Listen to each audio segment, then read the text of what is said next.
Hello learners, मैं Serena स्वागत करती हूँ आप सभी का आपके अपने YouTube channel learn with Sarina पर।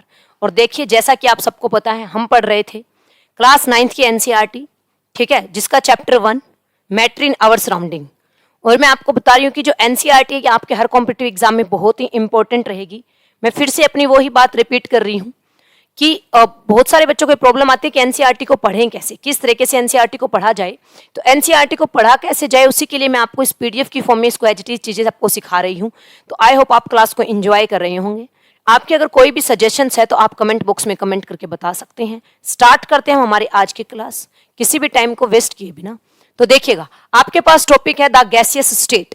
क्या टॉपिक है हमारे पास? The gaseous state.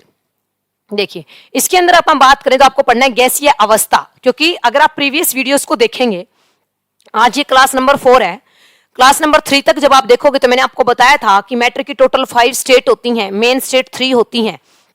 तो गैसीय स्टेट की अगर मैं आपके पास बात कर लूं, किसकी बात कर लूं? अगर मैं आपके पास गैसीय स्टेट की अगर मैं आपके पास बात कर लूं तो देखिएगा, have you ever observed a balloon seller filling a large number of balloons from a single cylinder of gas.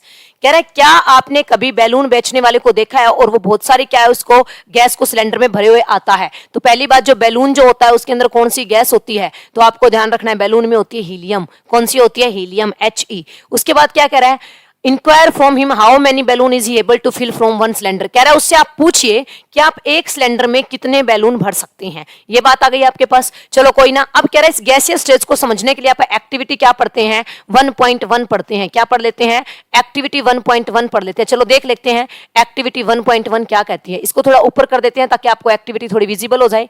ये आपके पास एक्टिविटी है। तो क्या कह रहा है, टेक 3 नोजल्स, ठीक है, 300 ml सीरीज। आपको कितनी लेनी है? 3 सीरीज लेनी है 100 ml की। जैसे ये रही आपके पास एक syringe, and close their nozzle by rubber. और उनकी नोजल में आपको क्या, जैसे मान लो ये एक सीरीज है, इसके नोजल में यहां पर आपको रबड़ लगा देना है, ठीक है। And remove the piston from the series. देखो ये पिस्टन है, इस पिस्टन को आपको सीरीज से हटाना है, ऐसे निकालना है। सीरीज आप सबने देखी होगी। लिविंग 1 सीरीज अनटच्ड, एक सीरीज को आपको टच नहीं करना, छूना नहीं है। Fill water in the second syringe, दूसरे सिरिंज में आपको वाटर डाल देना है। और तीसरे सिरिंज में आपको क्या डाल देना है? चोक डाल देना है। क्या डाल देना है? चोक डाल देना है। मतलब पहले में आपको कुछ नहीं डालना, दूसरे में आपको क्या डालना है? पानी डालना है। वाटर क्या होता है जिसका फॉर्मूला? H2O। इसको अपन क्या बोलते हैं? वाटर को अक्वा। क्या बोलते हैं हम? वाटर को अक्वा। और तीसरी में आपको क्या डाल देना है? चोक डाल देना है, ठीक है। Insert the piston back into the syringe. कह रहा आप वापस जो है ना इस सिरिंज के अंदर क्या डालो? पिस्टन डालो। You may apply some Vaseline on the piston before inserting them. कह रहा पिस्टन के ऊपर आप कुछ वैसलीन लगाओ, और वैसलीन लगा करके आप इसको डालो तो आप आसानी से डालोगे। तो now try to compress the content. अब 3 सिरिंज है, एक में कुछ नहीं है, मतलब सिर्फ एयर है, दूसरी सिरिंज में वाटर है, और तीसरी सिरिंज में आपके पास चोक है। चोक क्या होता है? सॉलिड। वाटर क्या होता है? लिक्विड। और एक में कुछ नहीं है, एयर है, इसका मतलब गैस है। कह रहा आप सिरिंज दबाओ, कंप्रेस करके देखो कौन सी इजीली कंप्रेस हो जाएगी। चलो अभी हम बात करते हैं, मैं आपको ये पिक्चर दिखा देती हूं, फिर हम देखेंगे, ठीक है। ये है आपके पास, ऐसी चीजें कह रहा है, देखिएगा ध्यान से। तो कह रहा है क्या होगा, ये पिस्टन थी, एक में गैस था, ठीक है, एक में क्या बोला इसने, ये देखो सॉलिड लिया, ठीक है। सॉलिड क्या था? चोक powder.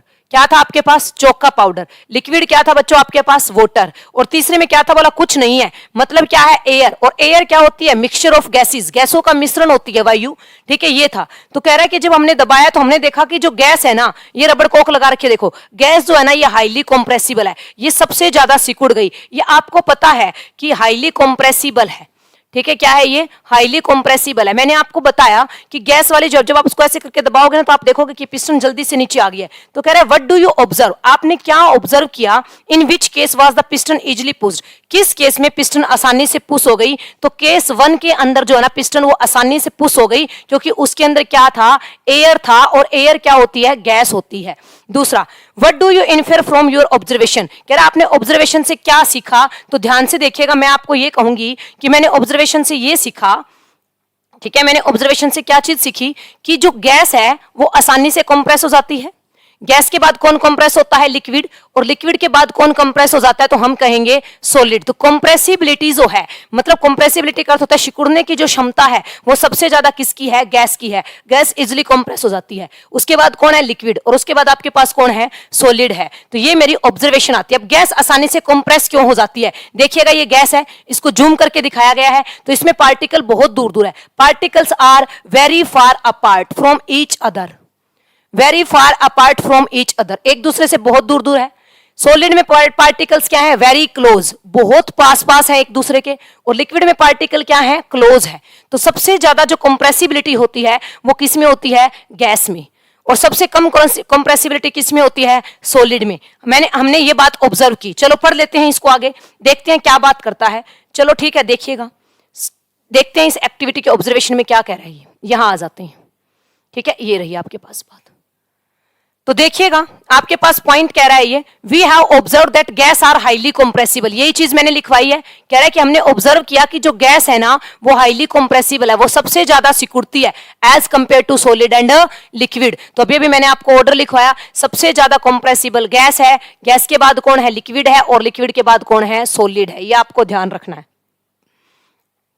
The liquefied petroleum gas, किसकी फुल फॉर्म आ गई, एलपीजी की। बच्चों ध्यान रखना, पेपर में डायरेक्ट पूछा जाता है। एलपीजी की फुल फॉर्म क्या है, लिक्विफाइड पेट्रोलियम गैस। और आप कहेंगे क्या, द्रवित पेट्रोलियम गैस, ठीक है। Cylinder we get in our home for cooking for cooking, खाना पकाने के लिए। और the oxygen supply to the hospital in cylinder is compressed gas. कह रहा आप सबने देखा होगा कि हॉस्पिटल में जो ऑक्सीजन सिलेंडर आते हैं वो भी कंप्रेस होकर के आते हैं। घरों में हम खाना पकाने के लिए किसका यूज करते हैं, एलपीजी का यूज करते हैं, लिक्विफाइड पेट्रोलियम गैस का यूज करते हैं, वो भी सिलेंडर के अंदर होती है। और तीसरा क्या कह रहा है, कंप्रेस्ड नेचुरल गैस, ये किसकी फुल फॉर्म है, सीएनजी की। ये ईंधन की तरह प्रयोग की जाती है किसमें, व्हीकल्स के अंदर। तो इसी कंप्रेसिबिलिटी की वजह से ही, ठीक है, लार्ज वॉल्यूम ऑफ गैस, बहुत सारी मात्रा की गैस बहुत कम उसमें आ जाती है, सिलेंडर में आ जाती है। फिर हमें इसको ट्रांसपोर्ट करना क्या हो जाता है, आसान हो जाता है। इसलिए इसको किस में भरा जाता है, सिलेंडर में ही भरा जाता है। कह रहा है what come to know, we come to know what is being cooked in the kitchen without even entering there. ठीक है, कह रहा हमें पता चल जाता है कि किचन में क्या चीज पक रही है। हम किचन के अंदर चाहे ना जाएं, वो स्मेल हमारे तक पहुंच जाती है। अगर आपको प्रीवियस लेक्चर याद हो तो मैंने कहा था स्मेल हमारे तक पहुंचती है किसके कारण, डिफ्यूजन के कारण। क्योंकि जो फूड के पार्टिकल्स है वो किसमें मिक्स हो जाते हैं, एयर में, और एयर में मिक्स होकर के उसकी स्मेल हमारे तक पहुंच जाती है। तो द स्मेल ऑफ, ये बात बहुत इंपॉर्टेंट है, the smell of hot cooked food, जो बिल्कुल गर्म खाना है उसकी जो स्मेल है वो सेकंडों में पहुंच जाती है एज कंपेयर टू कोल्ड। क्यों, और as compare to solid and liquid. तो डिफ्यूजन सबसे ज्यादा किसमें बताया था मैंने, डिफ्यूजन भी सबसे ज्यादा किसमें होता है, गैस में, फिर लिक्विड और फिर सॉलिड। इसीलिए जो खाना गर्म था उसकी स्मेल हमारे तक पहुंची। उसका कारण क्या था, क्योंकि उसके टेम्परेचर बढ़ाने से उसका डिफ्यूजन रेट बढ़ गया था। तो गैस की प्रॉपर्टी है क्या, डिफ्यूजिंग वेरी फास्ट, यह बहुत जल्दी क्या हो जाती है, डिफ्यूज हो जाती है। ठीक है, दूसरी बात, गैस के जो पार्टिकल हैं वो रैंडमली कहीं कहीं मूव करते रहते हैं हाई स्पीड से। रैंडम मूवमेंट होने की वजह से वो एक दूसरे से टकराते हैं, और टकराने की वजह से वो बीकर पर क्या क्रिएट करते हैं, प्रेशर क्रिएट करते हैं। क्या करते हैं, प्रेशर क्रिएट करते हैं। चलो देखिएगा, ये सारी लाइन जो मैंने ऐसे अंडरलाइन की आपको हाईलाइट करनी है। तो देखिएगा जब ये प्रेशर क्रिएट करते हैं तो क्या होता है, देखिएगा क्या कह रहा है, प्रेशर क्रिएट करते हैं। अब the wall of the container, the pressure exerted by the gas is because of the force exerted by the gas particle per unit area। देखिएगा मैं आपको क्या कह रही थी इस एक्टिविटी पर, मान लो मैं कहती हूँ इस बीकर में मेरे पास गैस है, इस बीकर में मेरे पास क्या है, ऐसे गैस भरी हुई है ये। तो ये जो गैस है इसके पार्टिकल आपस में टकराएंगे और इस बीकर की वॉल के साथ भी टकराएंगे। ये क्लोज्ड कंटेनर है, इस बीकर की वॉल के साथ भी टकराएंगे और ये इस पर क्या जनरेट कर देंगे, प्रेशर जनरेट कर देंगे। ठीक है, प्रेशर जनरेट कर देंगे। इसीलिए आप बोलते हैं क्या कि इस पे प्रेशर जनरेट कर देंगे। तो गैस की जो एक प्रॉपर्टी होती है क्या, प्रेशर वाली, कि प्रेशर एक्सर्ट किस पे होता है, गैसेस पर होता है। क्यों होता है, क्योंकि उसके पार्टिकल आपस में एक दूसरे को हिट करते हैं और जो कंटेनर है उसको भी हिट करते हैं। इसीलिए तो आपने देखा कि जब हम बैलून में गैस भरते हैं तो बैलून जब फूलता है, क्यों, क्योंकि वो प्रेशर लगाता है उसके ऊपर। तो प्रेशर जो है इसकी यूनिट क्या होती है, अगर मैं बात कर लूं आपसे, प्रेशर जो होता है हमारे पास, दाब जो होता है, प्रेशर को बच्चों हम लिखते हैं पी से। ठीक है, इसकी यूनिट होती है पास्कल। इसमें किसमें मेजर करते हैं, इसको पास्कल में मेजर करते हैं। किसमें मेजर करते हैं, पास्कल में। वैसे तो इसकी यूनिट एटमॉस्फेयर भी होती है, इसकी यूनिट बार भी होती है, लेकिन इसकी एसआई यूनिट क्या होती है, ठीक है, तो पास्कल होती है। और पास्कल को कैसे लिखा जाता है, पीए से लिखा जाता है। किससे लिखा जाता है, पीए से। इतनी बात आपको ध्यान में रखनी है। उसके बाद देखिएगा नेक्स्ट क्या कह रहा है ये। चलो ये इतनी बात थी, इतनी बात आपके पास हो गई। अब मेरी बात ध्यान से सुनिएगा। इतनी बात होने के बाद अगर मैं आपको बताऊं कि इसने बात की एलपीजी की, तो मैं पहले एलपीजी की ही बात कर लेती हूं। एलपीजी की फुल फॉर्म मैंने आपको ऊपर बता दी, लिक्विफाइड पेट्रोलियम गैस। ये हमारे सिलेंडर जो होते हैं घरों में खाना पकाने वाले, उसके अंदर भरी गई होती है। और एलपीजी में स्मेल आती है हमें जब वो लीक होती है। आप सबने देखा होगा जब हमारे घरों में जो सिलेंडर है वो जब लीक होते हैं तो उसमें स्मेल आने लग जाती है। वो किसकी वजह से आती है, तो सुनिएगा, वो जो स्मेल आती है ना वो आती है इथाइल मरकैप्टन की वजह से। किसकी आती है? इथाइल मरकैप्टन की वजह से वो स्मेल आती है। इसका फॉर्मूला क्या होता है? C2H5SH। ये होता है इथाइल मरकैप्टन SH। इसकी वजह से स्मेल आती है। इसके मुख्य घटक क्या हैं? इसके मेन कंपोजिशन क्या है? ठीक है, इसमें मेन क्या चीज पाई जाती है? तो आप कहेंगे ब्यूटेन एंड प्रोपेन। क्या कहेंगे? Butane and propane. Butane and propane, ये इसके मेन कंपोजिशन है। बात हुई किसकी? नेक्स्ट पॉइंट में हमने बात की किसकी? तो हमने बात की, ठीक है, ये एलपीजी थी फर्स्ट पॉइंट आपके पास। दूसरा पॉइंट आपके पास बात हुई थी सीएनजी की। ये किस में यूज की जाती है? हमने बोला व्हीकल्स के अंदर यूज की जाती है, क्योंकि ये पोल्यूशन फ्री होती है, यह पोल्यूशन नहीं करती, प्रदूषण नहीं करती। सीएनजी जो है इसकी फुल फॉर्म होती है कंप्रेस्ड नेचुरल गैस, हिंदी वाले कहेंगे स्पीडित प्राकृतिक गैस, ठीक है। और सीएनजी का जो मुख्य कंपोनेंट होता है, मेन जो कंपोनेंट होता है वो होता है मीथेन। मीथेन का फॉर्मूला क्या होता है? CH4। और क्या होता है भाई? मीथेन।